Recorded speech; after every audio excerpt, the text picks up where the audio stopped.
Hola, mi nombre es Lara Camaña, soy docente de la materia Psicología a cargo de la profesora Paula Quattrocchi. En este video vamos a abordar el texto de Philip Zimbardo, Psicología del poder y de mal. ¿Todo el poder a la persona, a la situación, al sistema?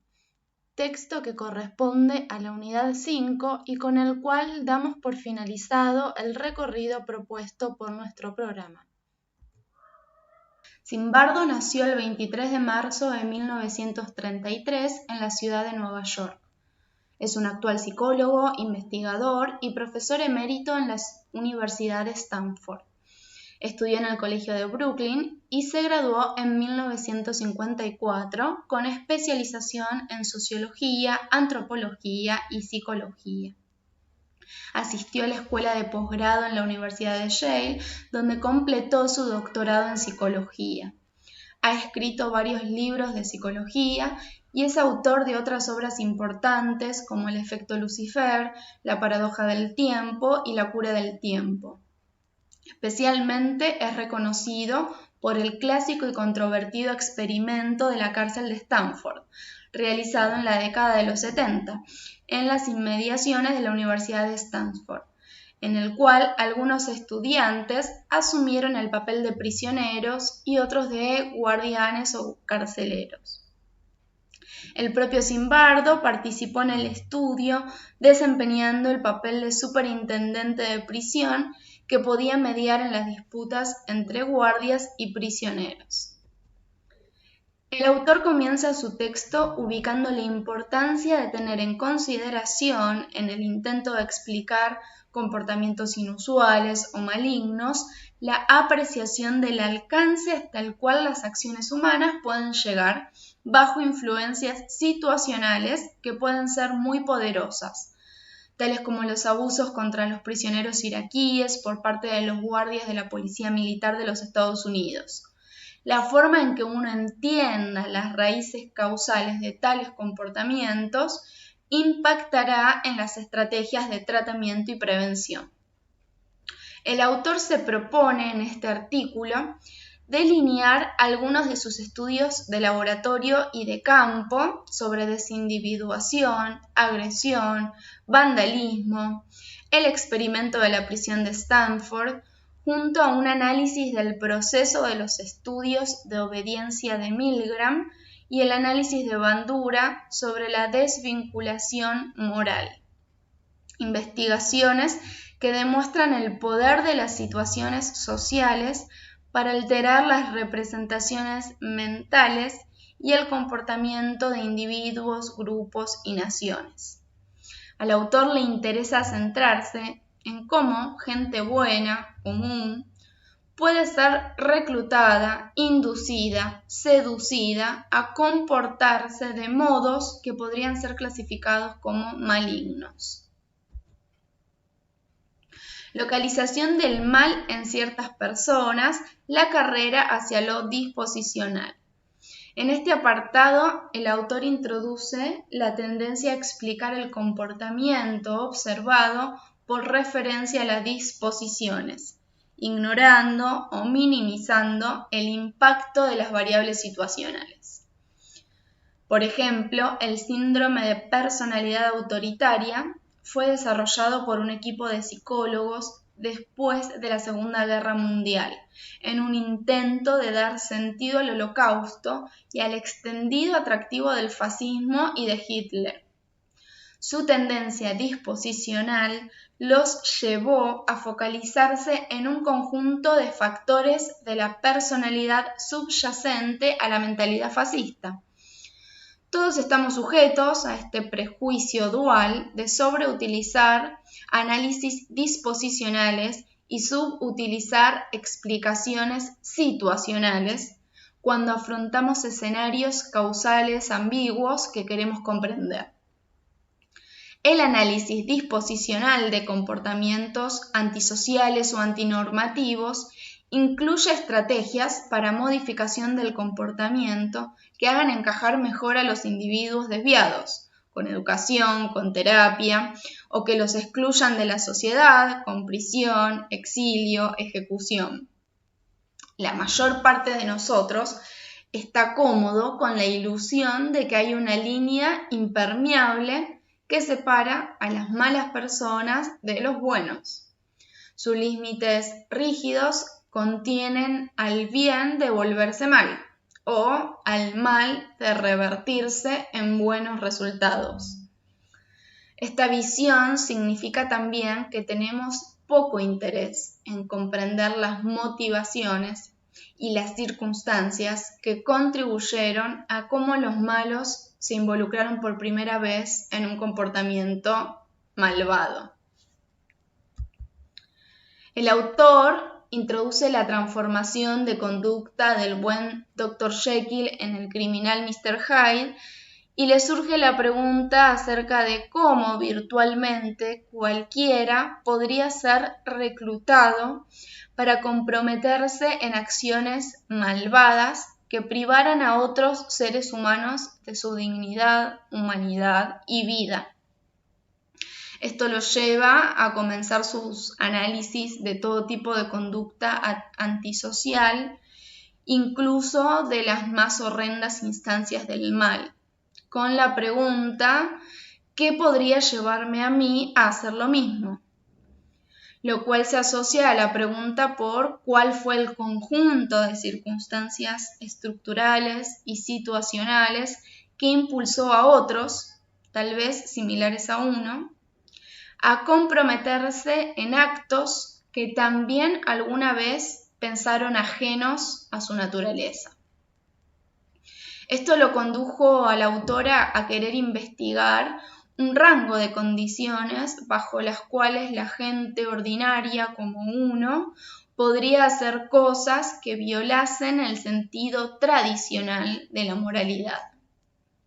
El autor sostiene que no nacemos con tendencias hacia el bien o hacia el mal, sino con patrones mentales para hacer cualquiera de las dos cosas. Si queremos desarrollar mecanismos para combatir las transformaciones de buenas personas en perpetradores del mal, es esencial aprender primero los mecanismos causales subyacentes a estos cambios de comportamiento. Zimbardo introduce el experimento de Milgram, en tanto su procedimiento de investigación sirve para demostrar el alcance en el cual las fuerzas situacionales pueden sobreponerse a la voluntad individual de resistir.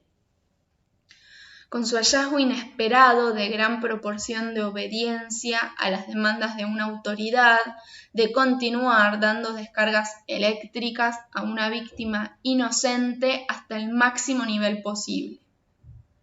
El estudio reveló que los ciudadanos estadounidenses ordinarios podrían ser llevados tan fácilmente a comprometerse con electrocutar a un agradable extraño como los nazis fueron llevados a asesinar judíos. ¿Cuál era el resultado esperable de tal obediencia en el montaje de Milgram, de acuerdo con los expertos en naturaleza humana? Ellos sostenían que solo los sádicos se comprometerían en ese comportamiento sádico. Estos expertos estaban totalmente errados. Ignoraron los determinantes situacionales del comportamiento en la descripción procedural del experimento. Su entrenamiento en psiquiatría los había llevado a confiar totalmente en la perspectiva disposicional. De este experimento, Zimbardo extrae diferentes principios de influencia para hacer que la gente ordinaria haga cosas que originalmente cree que no debería. Procedimientos que son usados en situaciones de influencia variadas, donde aquellos con autoridad quieren que los otros sigan sus órdenes. Por ejemplo, uno de tales principios es ofrecer una ideología, de modo tal que una gran mentira proporcione justificación para cualquier medio que se use en conseguir el objetivo esencial que supuestamente se desea, tal como querer ayudar a la gente a mejorar su memoria a través de un uso sensato de estrategias de castigo, ¿no? Como el objetivo supuesto del experimento de Milgram. En los experimentos de esta clase se los llama historias de tapadera, porque es una tapadera para los procedimientos que siguen. El autor analiza en diversas situaciones y experimentos el factor del anonimato en conductas destructivas. El anonimato como una variable independiente en el estudio del comportamiento agresivo. Todo lo que hace que alguien se sienta anónimo, como si nadie supiera quién es, reduce la sensación de responsabilidad y crea el potencial para que esa persona actúe de modos malignos, ¿sí? Y cuando la situación le da permiso para la violencia. Nombro algunos de los experimentos para pensar la cuestión del anonimato. Ustedes lean en detenimiento el texto, el cual les ofrece una gran diversidad de ejemplos y situaciones experimentales para ubicar y argumentar las ideas que plantea Zimbardo. Acerca de los niños anónimos que se vuelven agresivos en Halloween, se estudia el comportamiento de los niños estando disfrazados. El autor cita un experimento realizado sobre una fiesta especial de Halloween, donde había juegos y premios por cada juego ganado. La mitad de los juegos era de naturaleza no agresiva y la otra mitad eran confrontaciones entre dos niños a fin de alcanzar la meta. Los resultados arrojaron que la agresividad se incrementó significativamente tan pronto como los disfraces se usaron.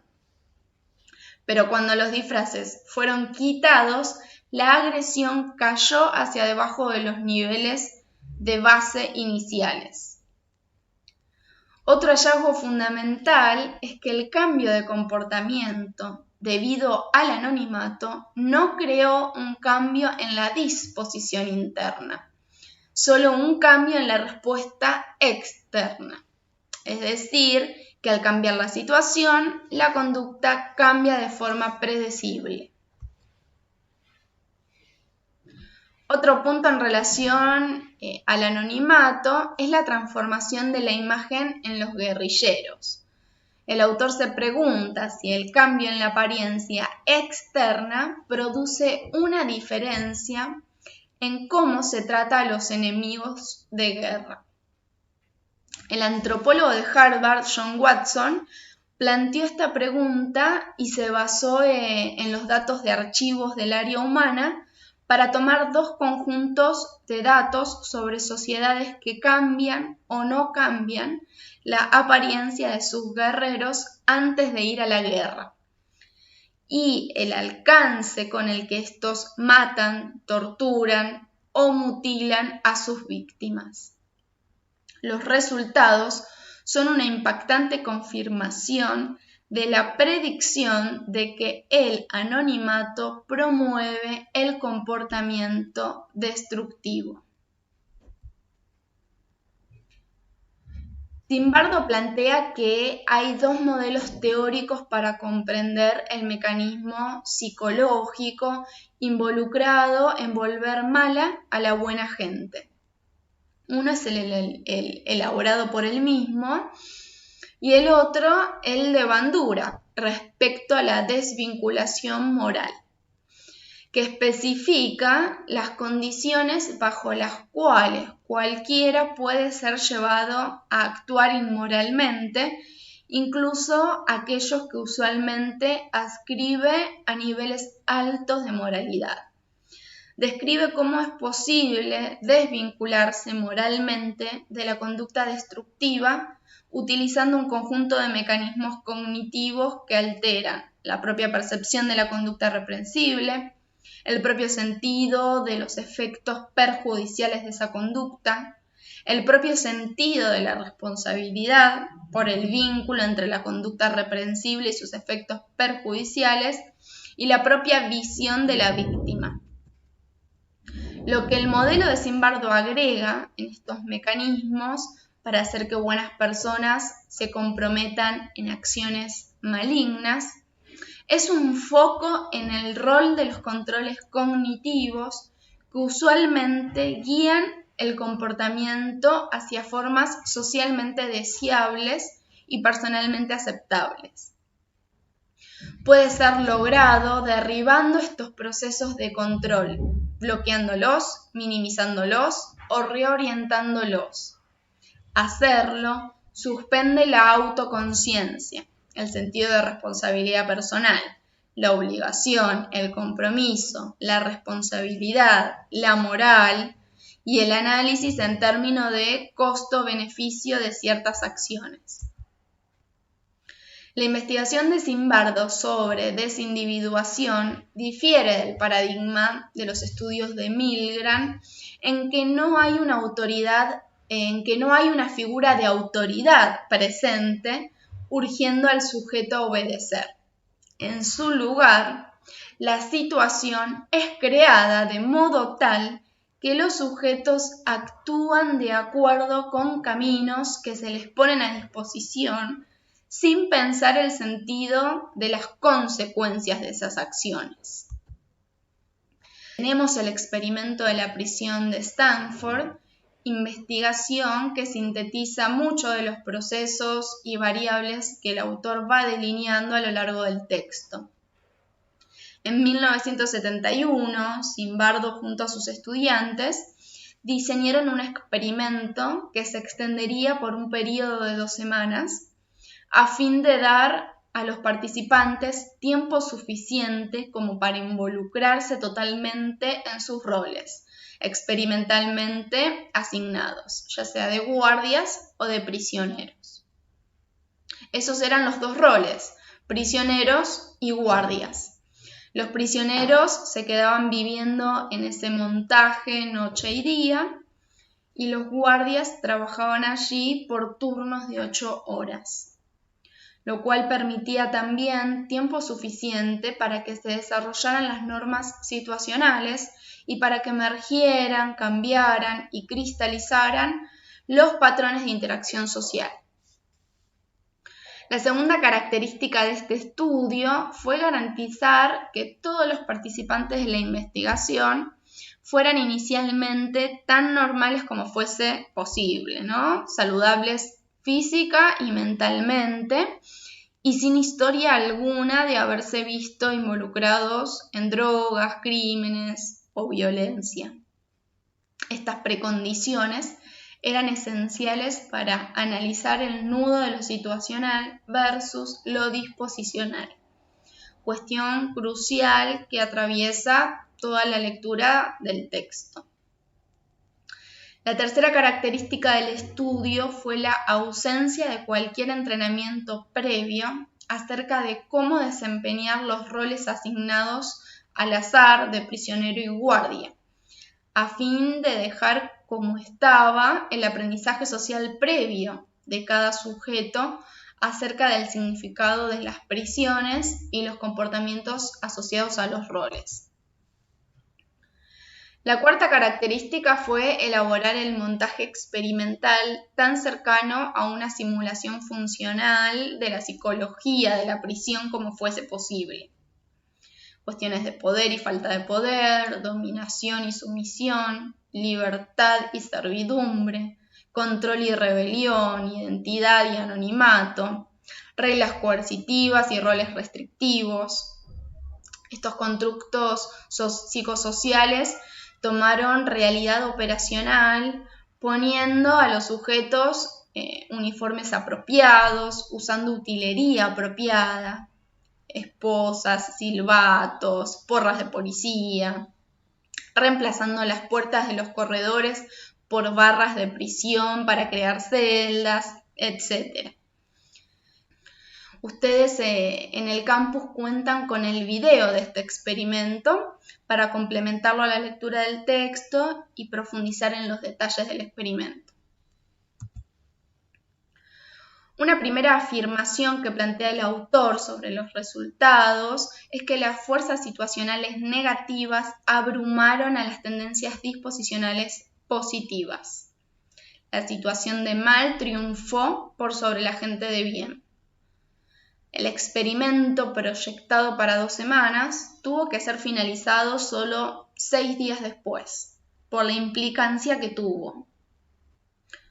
Por ejemplo, jóvenes pacifistas se comportaban de modo sádico en su rol de guardias, infligiendo humillación, dolor y sufrimiento a otros jóvenes si tenían el estatus inferior de prisioneros. El autor incluso sostiene que finalizó el experimento no solo por el nivel incremental de violencia y degradación por parte de los guardias contra los prisioneros, sino también por la transformación personal que él mismo estaba padeciendo. Él ubica que se había vuelto un superintendente de la prisión, el segundo rol que jugó junto al de investigador principal. Para ir concluyendo, el objetivo de Zimbardo a lo largo de su texto e investigaciones ha sido bosquejar algunas especulaciones acerca de cuán poderosos tienen que ser los niveles individual, situacional y del sistema para combatir las influencias seductoras en la gente, a transgredir contra otros y a violar los principios morales fundamentales, analizando esto desde una perspectiva psicosocial amplia.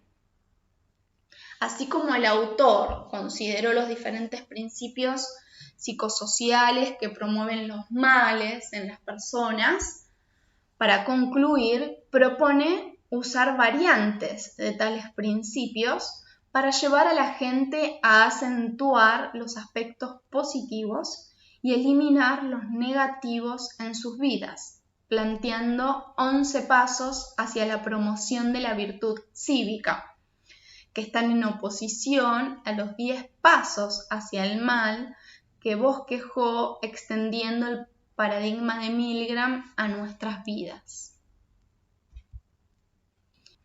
Bueno, hasta acá hemos llegado.